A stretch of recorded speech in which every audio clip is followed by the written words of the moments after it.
ಕೆಲಸ ಯಾಕೋ ಏನ್ರಿ ಮದುವೆ ಆ ಕಡೆ ನಿಂತಿರ್ಬೇಕಾದ್ರೆ ನೀವೆಲ್ಲ ಇಲ್ಲೇನ್ ಮಾಡ್ತಾ ಇದೀರಾ? ಯಾವಾಗ್ಲೂ ಇಲ್ದೇ ಇರೋದು ಹೊಸದಾಗಿ ಈ ಗೆರೆ ಯಾಕೆ? ಅಯ್ಯಯ್ಯೋ ಇವ್ರಿಗೇನ್ ಹೇಳದಪ್ಪ?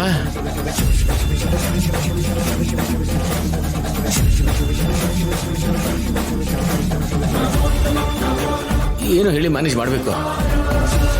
ವೆಂಕಟ್ರಾವ್ ಹೇಳಯ್ಯ ಈ ಗೆರೆ ಏನು ಅಂತ. ಇದು ಗೆರೆ ಅಂದ್ರೆ ಲಕ್ಷ್ಮಣ ರೇಖೆ. ಲಕ್ಷ್ಮಣ ರೇಖೆನಾ? ಆ ಲಕ್ಷ್ಮಣ ರೇಖೆ ಅಲ್ಲಪ್ಪ ಈ ಗೆರೆ. ಅದು ಅದು ಕಬಡ್ಡಿ ಕಬಡ್ಡಿ ಕಬಡ್ಡಿ ಕಬಡ್ಡಿ ಕಬಡ್ಡಿ ಕಬಡ್ಡಿ ಕಬಡ್ಡಿ ಕಬಡ್ಡಿ ಕಬಡ್ಡಿ ಆ ಗೆರೆ ಇದು.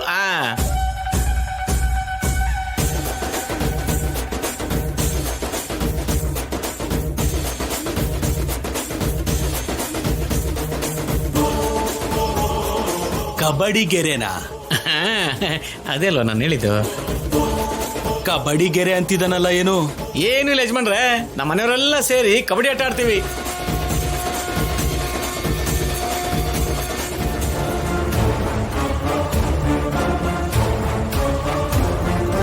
ಮನೇಲಿ ಕಬಡ್ಡಿ ಆಡಿದ್ರ?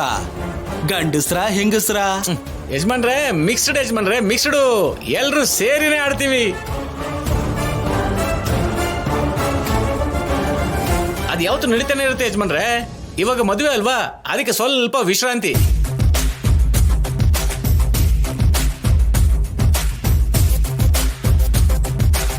ಈ ಮದುವೆ ಮುಗಿದ ತಕ್ಷಣ ಮತ್ತೆ ಶುರು ಮಾಡ್ತೀವಿ ಕಬಡ್ಡಿ ಕಬಡ್ಡಿ ಕಬಡ್ಡಿ ಕಬಡ್ಡಿ. ಇದೊಂಥರ ಚೆನ್ನಾಗಿದೆ ಕಣಯ್ಯ. ಈ ತರ ಗೆರೆನು ನಮ್ಮನೇಲೂ ಹಾಕಿ ನಾವು ಕೂಡ ಕಬಡ್ಡಿ ಆಡಿದ್ರೆ ಚೆನ್ನಾಗಿರುತ್ತೆ. ಹೇಳ್ಕೊಳ್ಳಿ ಯಜಮಾನ್ರೆ, ಗೆರೆ ಹೇಳ್ಕೊಳ್ಳಿ. ಮತ್ತೆ ನೀವೆಲ್ಲ ಮನೆಯವ್ರು ಸೇರ್ಕೊಂಡು ಕಬಡ್ಡಿ ಕಬಡ್ಡಿ ಕಬಡ್ಡಿ ಆಟ ಆಡ್ತಾನೆ ರೀ. ಚೆನ್ನಾಗಿರುತ್ತೆ. ನಡಿ ನಡಿ. ಅದು ಅಬ್ಬಾ, ಎಷ್ಟು ಅನುಮಾನಪ್ಪ ಇವ್ರಿಗೆಲ್ಲ. ನೋಡಿದೆ ಹೆಂಗ್ ಮ್ಯಾನೇಜ್ ಮಾಡಿದೆ?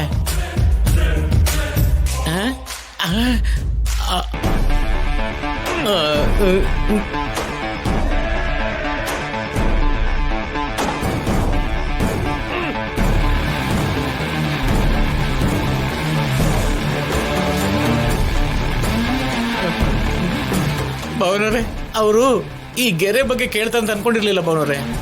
ನಿಜ ಹೇಳ್ಬೇಕು ಸುಳ್ಳು ಹೇಳ್ಬೇಕು ನನ್ಗೇನು ಗೊತ್ತಾಗ್ಲಿಲ್ಲ ಭವನವ್ರೆ. ಅದಕ್ಕೆ ಆಗ್ಲೇ ತಲೆಗೇನೋ ಬಂದು ಕಬಡ್ಡಿ ಕಬಡ್ಡಿ ಕಬಡ್ಡಿ ಕಬಡ್ಡಿ ಕಬಡ್ಡಿ ಅಂತ ಹೇಳಿದೆ ಭವನವ್ರೆ. ನಾನು ಹೀಗೆ ಹೇಳಿದ್ರು ನಿಮ್ಗೆ ತೊಂದರೆ ಆಗಿದ್ರೆ ನನ್ನ ಕ್ಷಮಿಸಿ.